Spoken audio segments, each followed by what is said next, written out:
किस्सा बिलासपुर का है। 27 सितंबर 1984।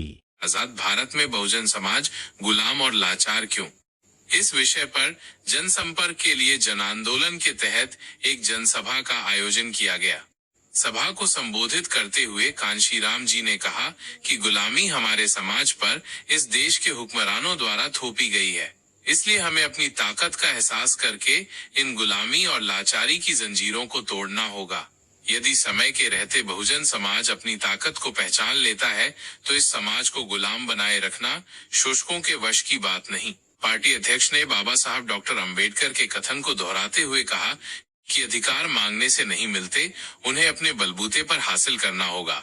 मान्यवर साहब कांशीराम ने कहा कि हमें राजनैतिक समानता तो आजादी के साथ ही प्राप्त हो गई थी, लेकिन सामाजिक व आर्थिक समानता आज तक न मिल पाने के कारण इसे हमें अपने एक व्यक्ति के वोट को लोकतांत्रिक तरीके के माध्यम से प्राप्त करना होगा। आज तक गरीबों के वोटों को अमीरों के नोटों द्वारा खरीदा गया। इसके माध्यम से इस समाज को आज तक गुलाम बनाए रखा। इसलिए न बिकने वाला समाज होना चाहिए जिससे हम अपने मत का सही प्रयोग करें। हम एक नहीं होंगे तो शोषक वर्ग हमारा शोषण करके हमें लंबे समय तक गुलाम ही बनाने में लगा रहेगा, क्योंकि हमारी गुलामी उनके हित में है।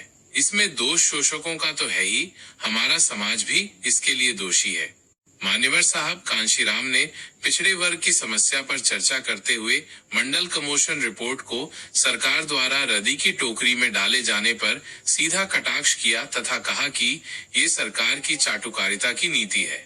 मंडल कमीशन मात्र वोट की राजनीति के लिए ही बिठाया था, पिछड़े वर्ग की समस्याओं के समाधान के लिए नहीं। उन्होंने कहा कि राष्ट्रीय स्तर की सभी पार्टियां ब्राह्मणवाद के चंगुल में हैं, इसलिए वे इस दलित शोषित समाज के बारे में क्यों सोचने लगे।